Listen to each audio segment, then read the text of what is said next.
at today is writing in a first person or third person narrative. Now, what is a narrative? A narrative is basically the voice in which you will be writing in, the voice in which you are composing either your writing, whatever it may be that you are composing this in a perspective. So first person narrative is in the first person, that I am going to this and this is how I felt and this is what he felt and this is what we were doing.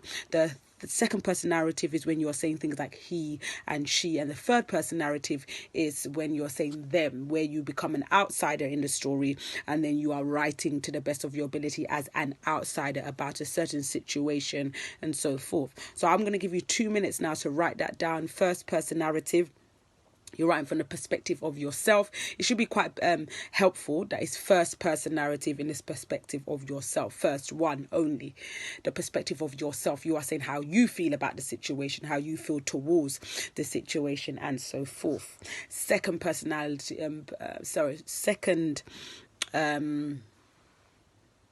second person narrative, they and he and she, think of possessive nouns. And third person narrative, you are saying them, they, you saw them, they were going here and they went to the shop and this is what is happening within this story and this is what's going to happen next and so forth and so on and so on and so on and so on. You are then saying they. Okay, so I want you to write down your definition of the narrative yourself. I'm going to give you 2 minutes for that.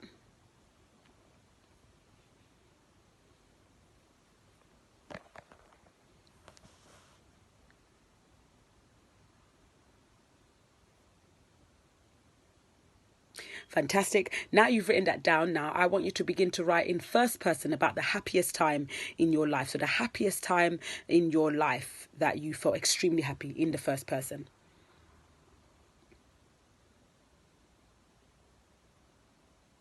The saddest time in your life, still in first person. Let's keep going. Phenomenal. Okay, now I want you to begin to write this same thing in the third person as an outsider. Splendid. Now I want you to think to yourself, how does it differ? How do you know this was first person? How do you know this was second person? I'm going to third person. I want to get you to highlight the words in the passages that you've created yourself that demonstrate it is either first person or third person. So repetitive words such as I will demonstrate that it's in first person. Repetitive words like they, them, we will demonstrate that it's third person. Okay, I'll give you a few minutes to go over that yourself.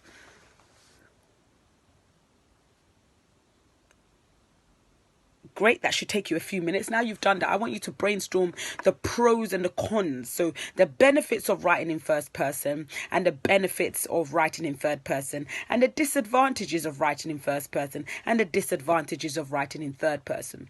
Me personally, I believe that writing in first person gives you a perspective. You feel connected to the reader. You feel engaged.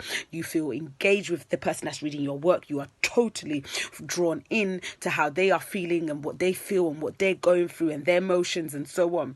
But the negative part of that is that you don't get to see anybody else's perspective. It is one-sided, potentially seen as biased.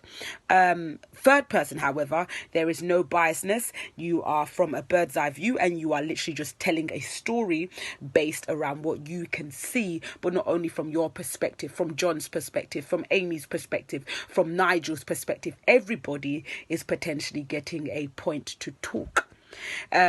The disadvantages of that is that it may not be personal enough. You may not be connected enough to the reader. So there are some pros and cons within first person narrative and third person and second person narrative as well. And depending on what the topic you're talking about, you then choose the voice you want to speak in, and then you can then measure the process on how effective this has been when you are choosing the voice of that or the voice of this. And in relation to, let's say, if you're talking about something very deep like a suicidal attempt, you may not necessarily want to write in third person. And if you did, it could still be very powerful, but you can see how it can be even more powerful when it is written in the first person. In relation to a family affair or family problem that's going on, you have to then think to yourself, what is written in the first person or third person? What will be of benefit? Who's going to be able to speak? Who has the voice? Who has the voice? Who has the final say? Who's able to speak? Whose perspective are we hearing it from? We're hearing it from everybody's perspective. Then we, as the readers, have the power to then decide whose leg or whose not leg, pardon me, but whose voice we want to listen to. Okay, so for homework, I want you to discover how you can write in the second person, because we haven't gone over that together. I want you to see how you can write in the second person, and if you can find an example of writing in the second person as well, that shall be fantastic. Awesome.